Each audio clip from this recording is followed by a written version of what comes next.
नमस्कार. विवेक साहित्य मंच आयोजित अक्षरनिष्ठांची मांदियाळी या सदरामध्ये आज आपण जाणून घेणार आहोत कवी बी यांच्या कवितांबद्दल. कवी बी यांचा आज जन्मदिवस.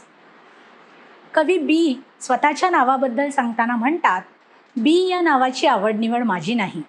माझे वेडगाणे या कवितेवर माझा मित्र शंकर विठ्ठल दीक्षित यांनी बी असं नाव घालून दिलं आणि मला कुठल्याही नावाचं वावडं नसल्यामुळे मी अर्थातच ते नाव पुढे चालू ठेवलं. तर अत्रे म्हणतात, त्यांचं नाव जरी बी असलं तरी त्यांच्या कविता एवन आहेत. कवी बी यांचा फुलांच्या ओंजळी हा एकमेव कविता संग्रह असून त्याच्यामध्ये उण्यापुरा 49 कविता आहेत आणि या कविता संग्रहाला प्रस्तावना दिली आहे ती अत्रे यांनी. कवी बी हे खरं तर जन्माने कवी केशवसूत गोविंदाग्रज रेंदाळकर यांच्या पिढीतले असले तरी त्यांची कविता बालकवींच्या पिढीतली आहे असं आपल्याला दिसतं. त्यांच्या कवितेमधून आपल्याला जीवनाचं तत्त्वज्ञान, आध्यात्मिक तत्त्वज्ञान दिसत असल्यामुळेच की काय त्यांची चाफा ही कविता आजही आपल्याला रसिकांना आणि समीक्षकांना भुरळ घालते आहे. आणि याच कारणासाठी खरं तर श्री कृ कोल्हटकरांनी त्यांना आधुनिक कवितेचे भीष्माचार्य असं म्हटलेलं आहे. या भीष्माचार्यांच्या लेखणीतून उतरलेल्या कवितांचं रसग्रहण आज आपल्यासमोर करणार आहेत मनीषा अतुल. मनीषा अतुल या नागपूरच्या असून त्यांनी अनेक कविता संग्रह, कादंबऱ्या आणि ललित लेखसंग्रह लिहिलेले आहेत. त्यांच्या अनेक साहित्याला पुरस्कारही मिळालेले आहेत. अशा या मनीषा अतुल यांना विनंती करते की त्यांनी आपल्या रसग्रहणाला सुरुवात करावी. नमस्कार. विवेक साहित्य मंच यांच्या फेसबुक पेज आणि यूट्यूबवर हा कार्यक्रम बघणाऱ्या सगळ्यांना नमस्कार करते. मला तुमच्याशी संवाद साधण्याची संधी दिल्याबद्दल सुरुवातीलाच विवेक साहित्य मंचाचे मी आभार मानते. आज 1 जून कवी बी म्हणजे नारायण मुरलीधर गुप्ते यांचा जन्मदिवस. 19व्या शतकाच्या सुरुवातीच्या काळातील मराठीतील महत्त्वाचे कवी म्हणजे कवी बी. त्यांचा पहिला काव्यसंग्रह फुलांची ओंजळ हा आला 1934मध्ये. आधुनिक मराठी कवितेला समूर्त रूप देण्याचं काम केशवसुतांबरोबरच कवी बी यांनी बरोबरीने केलेलं आहे.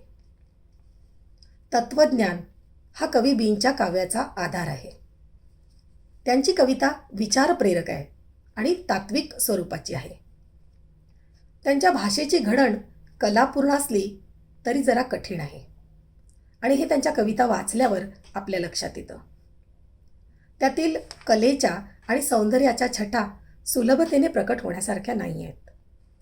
विचारांचे अत्यंत सूक्ष्म पापुद्रे त्यांनी उलगडून दाखवलेले आहेत. आता गंमत बघा की इतकी सूक्ष्मात जाणारी कविता वाचताना मात्र सहज आणि सुलभ वाटते. त्यात अलौकिक प्रतिमांचा लीलया खेळ असतो, पण कानाला ती गोड वाटते. बालकांपासून प्रौढांपर्यंत जिव्हाळ्याची आणि आपली होते आणि हा एक गोड विरोधाभास मला वाटतो. मुळातच कवी बी यांची ओळखच झाली ती शाळेतल्या माझी कन्या या कवितेतून. कानाला गोड वाटणाऱ्या त्या नादमय शब्दातून भाव झरू लागले आणि त्या ओळी मनात घट्ट बसल्या. ती हृदयाला हात घालणारी कविता आजही डोळ्यातून गंगा जमुना वाहण्याची ताकद ठेवते. जसजसा वयाप्रमाणे अर्थ कळू लागतो ती कविता अधिकाधिक भिनत जाते.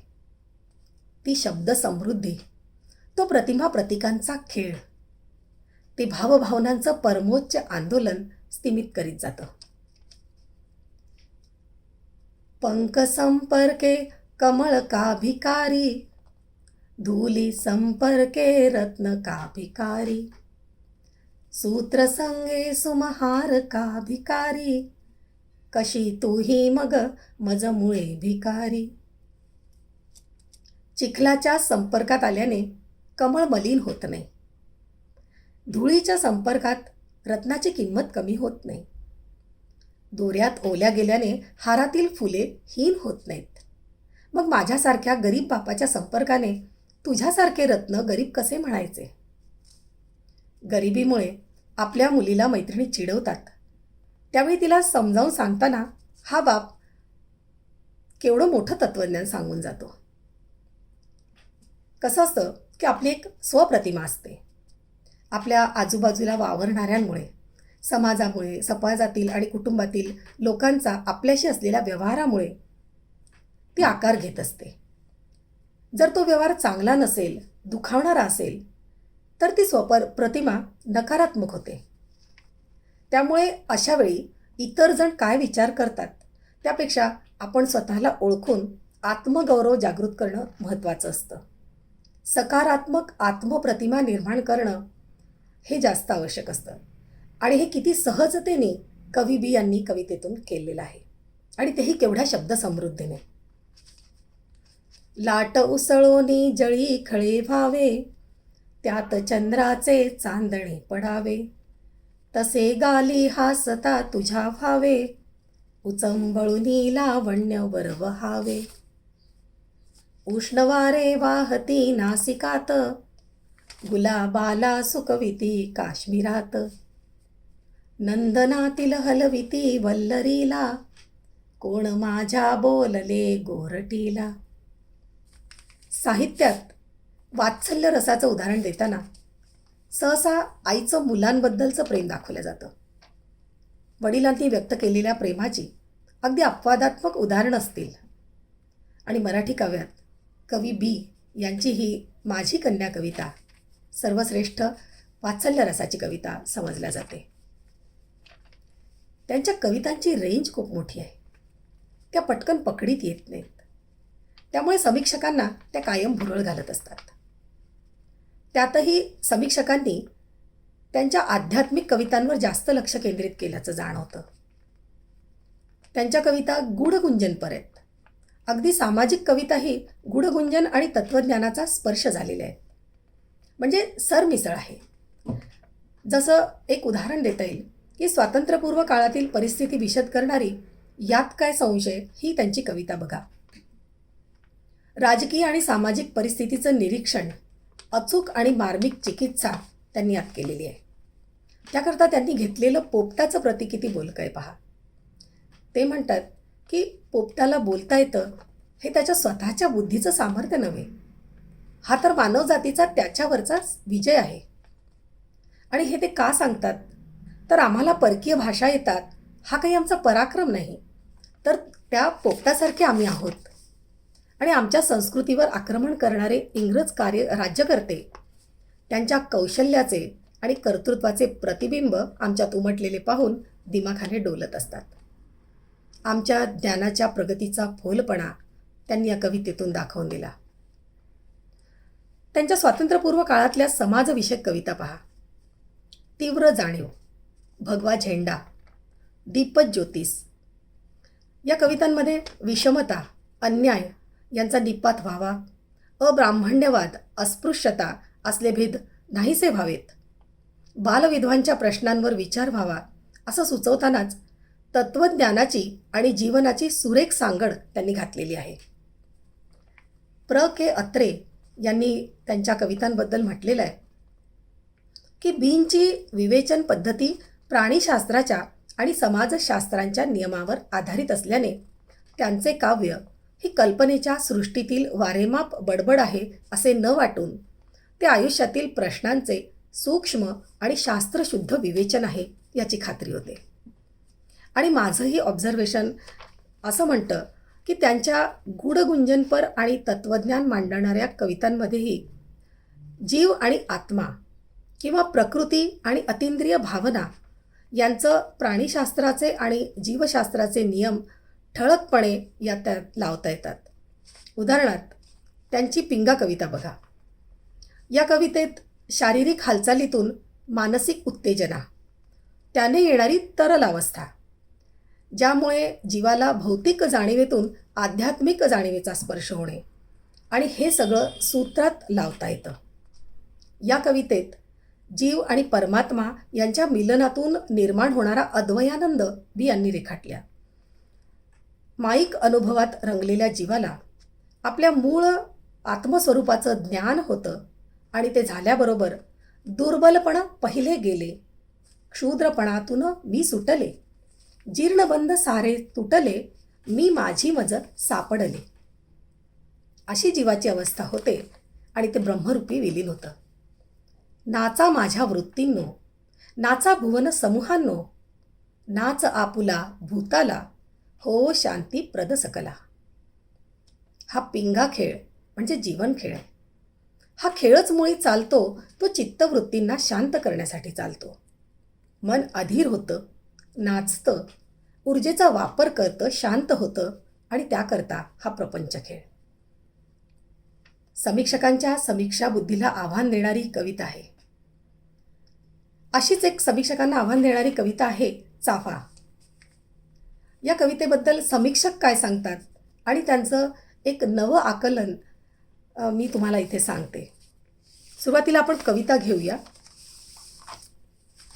चाफा ही कविता आहे. चाफा बोलेना, चाफा चालेना, चाफा खंत करी काही केल्या फुलेना. गेले आंब्याच्या बनी, म्हटली म्हटली मैनासवे गाणी.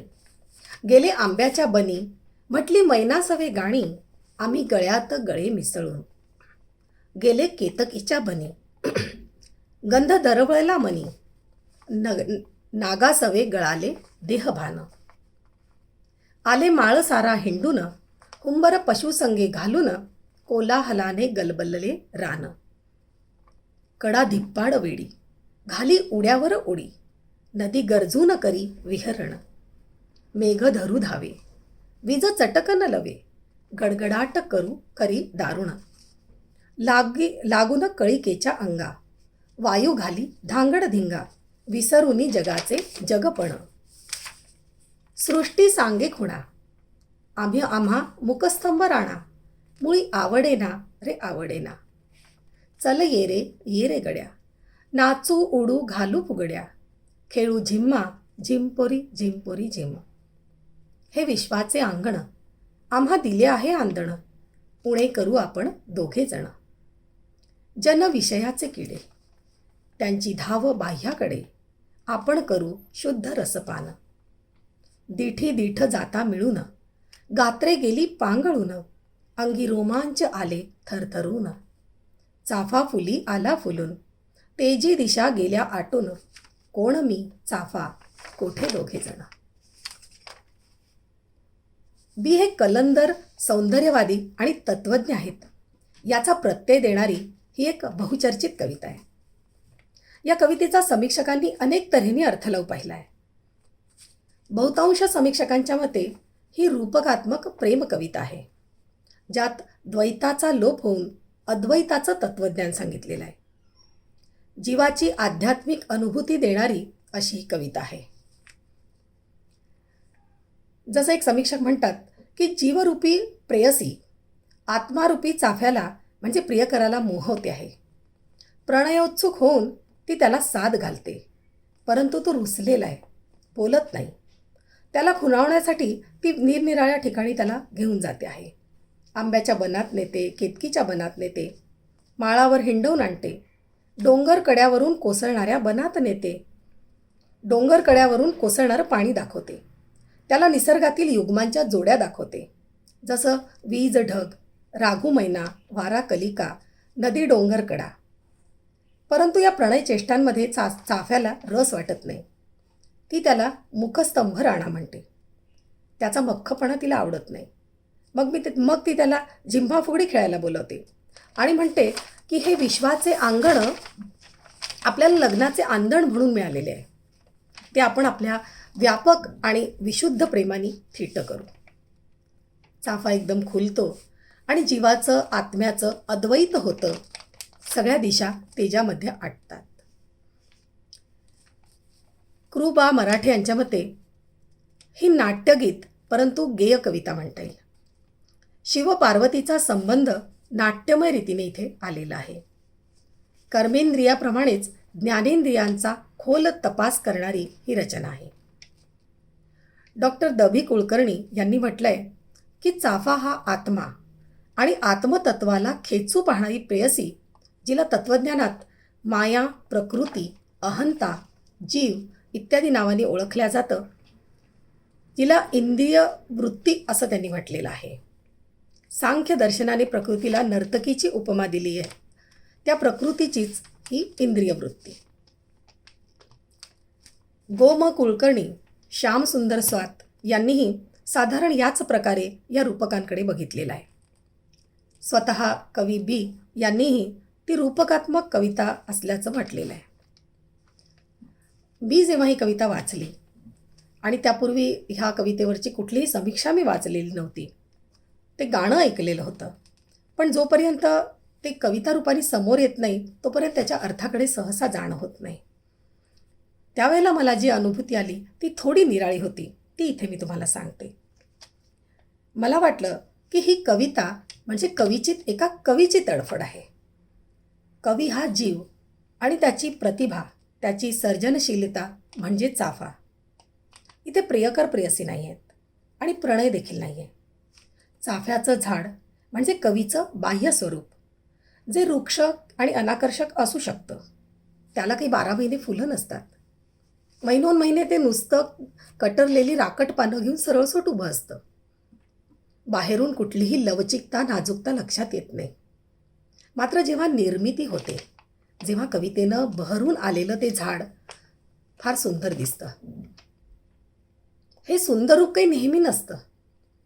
प्रतिभा बहरायला किती त्रास सोसावा लागतो ना कवीला. प्रतिभा जेव्हा रुजते तेव्हा कवी काय करतो? तो निरनिराळ्या ठिकाणी जाऊन बघतो. चल बागेत जाऊन बघू. फुलं उमलताना बघून, कळीची हवेची नाजूक हालचाल बघून ती उमलेल का?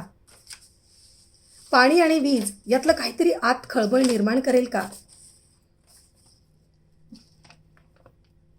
नाहीतर डोंगरावर जाऊ, तिथून कोसळणारं पाणी तरी आत हलवून सोडेल का? पशूंसोबत हंबरून बघू का की काही सूर मिसळतात का, सूर उमटतात का ते? कडा धिप्पाड वेळी घाली उड्यावर उडी, नदी गरजून करी विहरण.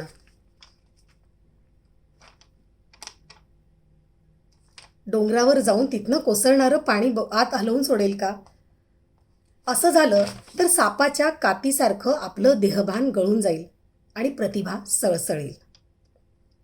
तो तिला लोभवायला हे सारं करतोय. इथे चाफ्याचं झाड, फूल सगळं काही कवीचं आहे. म्हणजे तो स्वतःला खुलवायला हे सगळं करतोय. आपल्या प्रतिभेला तो कुरवाळतो आहे. पण ती म्हणजे प्रतिभा मुखस्तंभ राणा. शब्द येईल तर शपथ. मग जेव्हा जिम्हा फुगडी सुरू होते तेव्हा हे शरीर झुलायला लागतं, हलायला लागतं. आणि चाफा कवितेत, पिंगा कवितेतल्यासारखं मेंदूत हॉर्मोन्स स्त्रवायला लागतात. सकारात्मकता निर्माण होऊ लागते. शरीर मन तरल होत जातं आणि प्रतिभेला पंख फुटतात. त्या पिंगा कवितेतल्या सारखी अवस्था या कवितेतला जिम्हा अवस्थेत मेळ खाते. आणि या दोन्ही कवितेत हे एकच तत्त्वज्ञान आहे की दिठी दीठ जाता मिळून, गात्रे गेली पांगळून, अंगी रोमांच आले थरथरून. तो त्या क्षणाचा रोमांच फक्त आणि फक्त कवीच सांगू शकतो. गात्रे पांघळून जातात. दोघांचं अस्तित्व उणं होऊन एकाच कवितेच्या रूपानं बहरायला लागतं. आणि मग हे विश्वाचं अंगण थिट्ट पडेल इतकी प्रतिभा झरू लागते. मग कोण चाफा, कुठली कविता, कुठला कवी?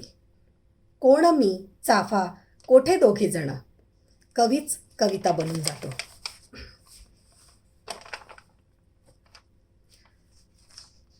कवी बी यांची कविता विचारप्रेरक आणि तात्विक स्वरूपाची आहे. त्यांच्या बऱ्याचशा कविता काव्यविषयक चर्चेला वाहिलेल्या आहेत की काव्य म्हणजे काय, काव्याचं ध्येय काय, काव्यानंद म्हणजे काय, प्रतिभेचं स्वरूप, कवीचं कार्य यावर कवितांमधून मार्मिक आणि स्पष्टपणे चर्चा केलेली आहे. त्यांच्या बरेचशा रचना ह्या संस्कृत प्रचूर आणि समास प्रचूर आहेत. केशवसुतांना क्रांतिवादी कवी म्हटलं जातं, तर कवी बी यांना उत्क्रांतिवादी. कारण मानवी प्रवृत्तींच्या विकसनशील अंगावर त्यांनी भर दिलेला आहे आणि यात निसर्ग हा बरोबरीने सहभागी आहे असं ते म्हणतात. शारीरिक आणि बौद्धिक उत्क्रांती होत आलेली आहे, ती नैसर्गिकरित्या होईलच, परंतु आध्यात्मिक आणि भावनिक उत्क्रांती व्यक्तीला स्वतःला करावी लागते. हा प्रकृतीचा नियम आहे. पूर्णापासून ढळलेले जग जाते पूर्णाकडे, असं फुलांची ओंजळ या कवितेत ते म्हणतात. कळी उमलणार, फूल होणार, कालांतराने ते सुकून ढळणार, पण त्या जागी नवी फुलं येणार, जुन्या बियांमधून नवी झाडं येणार. त्यामुळे अपूर्णतेकडून जग पूर्णाकडे जाणार आणि पूर्ण होताच क्षणी परत पतन प्रारंभ देखील होणार आहे. पूर्णोत्थापन काल तोच पतन प्रारंभही होत असे. हा उत्क्रांतीचा निष्ठुर कायदा आहे. मात्र उत्क्रांती नियमानुसार प्रत्येक पूर्णत्वाच्या वेळी मागल्या वेळेपेक्षा काहीतरी बदल झालेला असेल. मानवी प्रवृत्ती ही अशीच विकासोन्मुख आहे. पूर्णाच्याही पलीकडे मन पुढे, गुढे पहाया उडे. जीवाचा जणू हाच धर्म दिसतो, जावे पुढे त्या पुढे. निसर्ग सांगतो वाढा आणि जगा. माणसाने यातून प्रेरणा घेतली पाहिजे. प्रेम, शांती, आशावाद आणि विकसनशीलता हे बी यांचं तत्त्वज्ञान आपण लक्षात ठेवलं पाहिजे. मला इथे आमंत्रित केल्याबद्दल पुन्हा एकदा आभार मानते आणि थांबते. नमस्कार. मनीषा अतुल यांनी आपल्या वर्णनातून आपल्यासमोर कवी बीची कविता मूर्तिरूप केलेली आहे आणि त्या मूर्तिरूप कवितेतून आपल्याला बींच्या कवितेतला आशय जसा कळलेला आहे तसंच तत्त्वज्ञान देखील कळलेलं आहे. आणि ते तत्त्वज्ञान कळत असताना आपण त्यांच्या कवितेकडे, कवी बी यांच्या कवितेकडे एका वेगळ्या दृष्टीनेही पाहायला लागलेले आहोत. तर त्याबद्दल मी मनीषा अतुल यांचे विवेक साहित्य मंचतर्फे मनपूर्वक आभार मानते. धन्यवाद.